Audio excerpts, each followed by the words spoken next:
Afrika ölkələri ilə bu qurulan işgüzar əməkdaşlıqlar sizcə hansı dəyərlər üzərində inşa edilməlidir?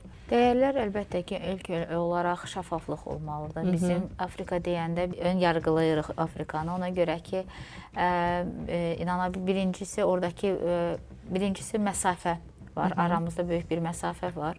Hər hansı bir şirkəti yoxlamaq üçün, yəni onların nə qədər etibarlıdır, nə qədər dayanıqlıdır, bunu yoxlamaq üçün biraz bununla bağlı yetəri dərəcədə maneələr var, yetəri dərəcədə bilgisizlik var, məlumatsızlıq var. Və burada ən əsas dəyər odur ki, bir-birimizə qarşı inam olmalıdır, şəffaflıq olmalıdır. Sizcə bəs Afrika ölkələri nə qədər açıqdır bizim biznesimizin ora aparılmasına?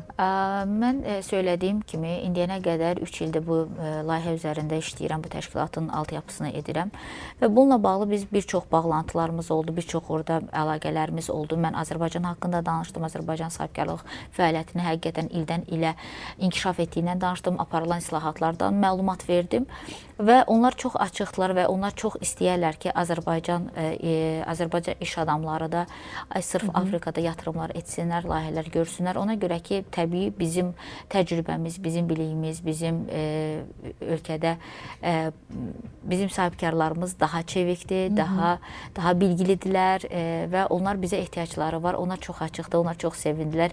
Həqiqətən də mən həmişə hər zaman paylaşanda Azərbaycan haqqında, bizim sahibkarlar haqqında onlar bilirlər ki, Azərbaycan zəngin ölkədir. Azərbaycan iş adamları dünyanın hər yerində fəaliyyət göstərirlər və bu haqda artıq internetdən Azərbaycan haqqında məlumat almaq asandır. Amma əfsuslar olsun ki, digər tərəfdən, Afrika tərəfindən bu məlumatları almaq çox çətindir. Ona görə məlumatsızlıq var, internetdə açıq məlumatlar çox azdır. Amma Afrika sahibkarları kimlərlə biz görüşmüşük? Ölkələrin ticarət palatalarından, bəzi bakanlarla, bəzi nazirlərlə, ticarət nazirlərlə görüşəndə, bəli, onlar çox açıqdırlar, çox sevinirlər ki, belə bir fürsət var, niyə də yox.